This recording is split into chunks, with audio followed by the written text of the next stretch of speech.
Setelah gunting di tanganku, aku melayangkan 2 tamparan kepada Mila. Dengan rasa puas, rasa sakitku terbalaskan. Tapi sakit di hatiku jauh tak terobati. Berani kamu menamparku? Mila memegang pipinya. Jangan coba-coba tangan kotormu menyentuhku lagi. 1 kejahatan, 2 terbalaskan. Ingat itu. Aku menatap matanya. Ingin rasanya ku congkel bola mata itu. Tapi aku juga harus menahan diri. Aku masih takut di penjara. Kamu minta cerai. Detik ini juga aku ceraikan kamu, Luna. Mas Bayu menatapku sinis. Oke, terima kasih. Dasar lelaki, ucapku. Apa kamu bilang? Mas Bayu mengangkat tangannya, ingin menamparku. Tapi gunting di tanganku membuat nyalinya ciut. Ternyata kalian memang cocok. Benalu hidup di rumah. Kamu. Mila tidak jadi melanjutkan aksinya, ingin memukulku. Lagi-lagi gunting di tanganku membuatnya diam dan menahan emosi. Keluar dari rumahku. Aku menunjuk ke pintu. Mereka langsung beranjak dan meninggalkan rumahku.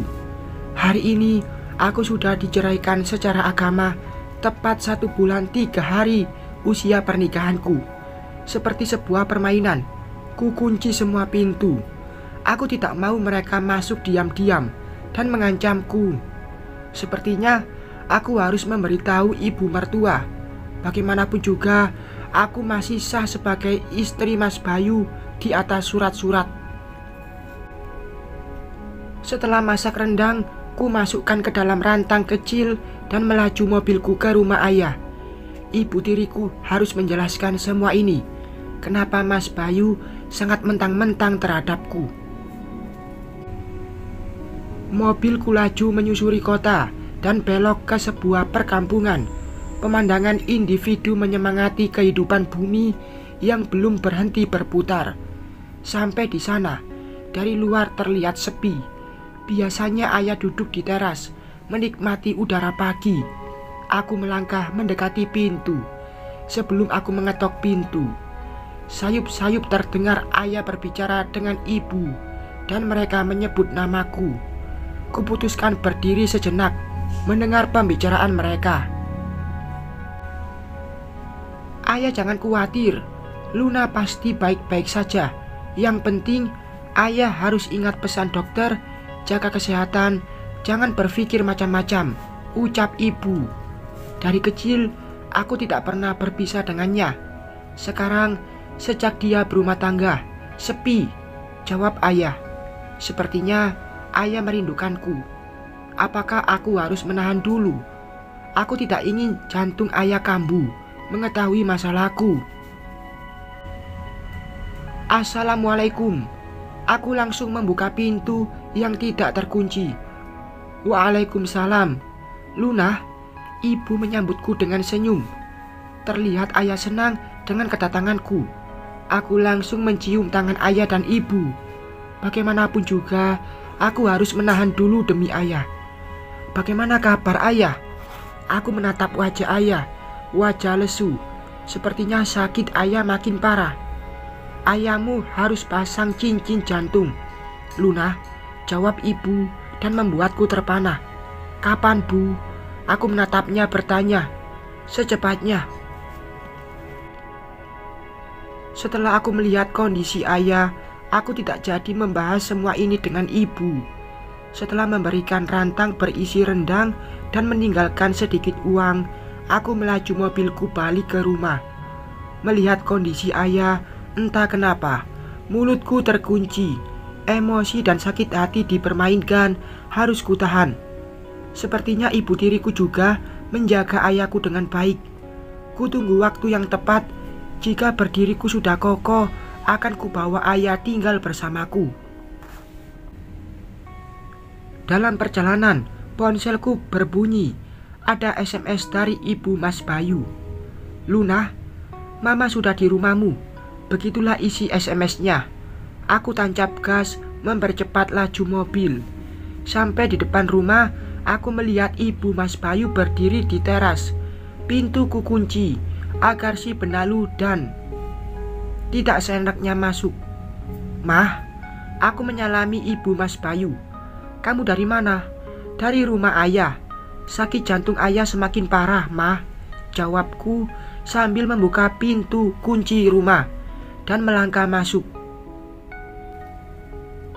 Mama juga ingin menengok ayahmu. Kapan kita ke sana, Lun? Ibu Mas Bayu langsung duduk di kursi ruang tamu. Besok saja, bagaimana, Ma? Aku juga duduk. Baiklah. Oh ya, Luna, apakah Mila masih sering ke sini? Aku menganggukkan kepala, menjawab. Perempuan gatel itu masih saja mengejar Bayu. Aku harus bertindak tegas. Ibu Mas Bayu sangat marah. Ma, Mas Bayu sudah menceraikanku. Apa? Tidak bisa. Dia tidak boleh menceraikanmu. Setelah berkata, Ibu Mas Bayu mengeluarkan ponselnya. Cepat kamu pulang. Mama sudah di sini, kata Ibu Mas Bayu di ponsel. Aku hanya diam, melihat mimik wajahnya seperti menahan emosi. Aku sangat mengerti, siapapun pasti akan marah dengan apa yang dilakukan Mila. Aku membuatkan teh hangat dan menghidangkan makanan untuk Ibu Mas Bayu. Kami makan bersama dengan penuh kehangatan. Sangat tampak ketulusan di mata Ibu Mas Bayu menyayangiku. Di sisi lain, aku beruntung mengenalnya. Tidak lama kemudian, Mas Bayu datang. Melihat kami tertawa, bercanda, dia terpana berdiri. Bayu, ayo duduk di sini. Ibunya menyuruh duduk di sampingku. Aku hanya diam, memalingkan wajah. Ada apa, Ma? Dia duduk di sampingku. Kami seperti akur di depan ibunya. Belum sempat Ibu Mas Bayu menjawab, aku langsung bangkit berlari ke kamar mandi. Perutku mual, mencium bau rokok di tubuh Mas Bayu. Uwek, uwek. Aku muntah, badanku terasa lemah, padahal aku selesai makan. Luna, Luna. Alhamdulillah. Ibu Mas Bayu langsung memelukku dengan gembira. Sementara itu, Mas Bayu terpana melihat kami. Ada apa, Mah? Aku sangat heran melihat reaksi Ibu Mas Bayu. Kamu pasti hamil. Mendengar ucapan Ibu Mas Bayu, badanku kaku. Aku terpana dan tidak tahu harus berkata apa. Bayu, cepat hubungi dokter keluarga. Tidak ibunya. Aku istirahat di kamar. Ibu Mas Bayu memperlakukanku seperti tuan putri, meskipun kepastian kehamilanku belum jelas. Sementara itu, Mas Bayu juga terlihat baik. Dia membuatkanku minuman hangat dan mengupasi buah untukku. Tidak lama kemudian, dokter datang dan memeriksaku. Jaga kandungannya, Bu. Tidak boleh kelelahan. Aku akan beri resep vitaminnya, kata dokter, membuat Ibu Mas Bayu senang dan langsung memelukku terbaring. Aku tidak tahu apakah bahagia atau sedih, tapi raut wajah Mas Bayu juga senang mendengarnya. Luna, kamu hamil cucuku. Alhamdulillah, alhamdulillah. Akhirnya, pewaris tunggal kekayaanku akan lahir ke dunia. Apa? Pewaris tunggal? Apakah aku tidak salah dengar? Terus bagaimana dengan Mas Bayu, putranya sendiri? Begitu banyak pertanyaan di benakku. Setelah dokter meninggalkan rumah, Ibu Mas Bayu mengecup keningku dan berkata, "Terima kasih, Luna. Kamu memberikan kebahagiaan di usia tuaku. Aku janji tidak akan menyia-nyiakanmu, meskipun ketidakadilan yang didapat dari anakku." Aku terharu mendengar ucapan Ibu Mas Bayu. Kejahatan anaknya seakan tertutup dengan kebaikan dan ketulusan darinya. Bayu, kamu jemput Mbok Siti. Mulai hari ini, aku dan Mbok Siti akan tinggal di rumah ini menjaga Luna. Aku merasa lega mendengarnya. Sementara itu Mas Bayu hanya bisa menuruti perintah ibunya. Bayu, Luna sedang hamil. Kamu tidak boleh menceraikannya. Dia hanya diam mendengar perkataan ibunya. Aku tidak bisa mengartikan pikirannya saat ini.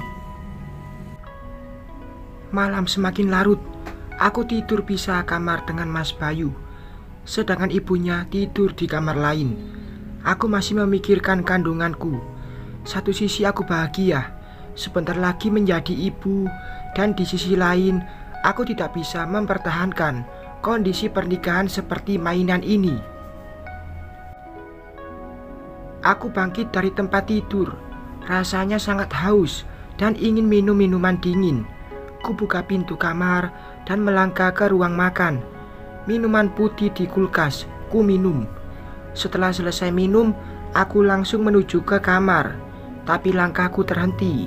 Aku mendengar suara Mas Bayu. Kulihat arah suaranya. Dia sedang menelpon di dapur, seperti berbisik. Rasa penasaran menghantuiku. Aku sembunyi di balik kursi, mendengar percakapannya. Aku harus menunggunya melahirkan, baru bisa cerai. Kalau tidak, aku... Iya, apa? Jangan bercanda kamu, Mila. Aku tidak mau dipenjara. Oke, biar aku pikirkan dulu rencanamu itu. Tapi kamu harus janji membantuku. Aku tidak mau mengambil resiko ini sendirian. Selesai berbicara di ponsel, Mas Bayu terdiam sejenak.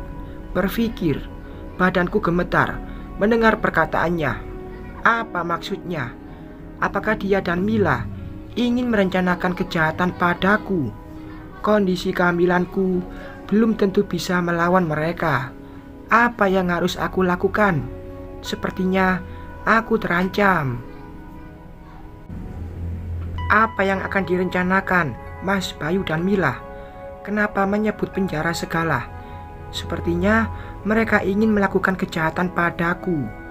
Mendengar perkataan Mas Bayu di ponsel, aku bersembunyi di balik kursi. Terlihat dia mondar-mandir, berpikir. Aku secepatnya balik ke kamar sebelum dia mendapatkanku menguping pembicaraannya. Non Luna, Mbok Siti menyapaku saat aku mengendap-endap ke kamar. Shh. Pelankan suaramu, Mbok. Aku langsung menarik tangan Mbok Siti, bersembunyi di balik kursi. Sementara itu, Mas Bayu melangkah menuju ke kamarnya. Ada apa, Non? Mbok Siti kelihatan heran dengan reaksiku. Tidak apa-apa, aku tidur dulu, Mbok. Aku tidak ingin menjelaskannya dan langsung melangkah ke kamar. Non Luna, hati-hati dengan Mila dan Den Bayu. Langkahku terhenti. Sepertinya Mbok Siti juga mendengar percakapan Mas Bayu di ponsel barusan. Apa maksud Mbok? Aku membalikkan badan menatapnya. Mbok juga mendengarnya, Non. Mila perempuan yang licik. Dia akan melakukan apa saja agar tujuannya tercapai. Sepertinya Mbok Siti juga sangat mengenal sifat Mila. Aku maklum karena dia pernah menjadi istri Mas Bayu sebelum aku. Mbok, aku tidak takut dengan mereka. Yang aku takutkan bayi dalam perutku, sasaran mereka. Kita beritahu Nyonya saja, Non. Apakah ibu Mas Bayu percaya begitu saja? Mbok kurang yakin, Non, karena dia tidak mungkin percaya anaknya akan berbuat sejauh itu.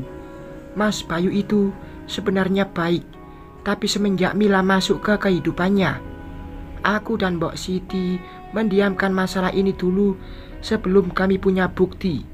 Tapi yang membuatku merasa sedikit lega, aku tidak sendiri. Mbok Siti juga menjagaku dan kehamilanku.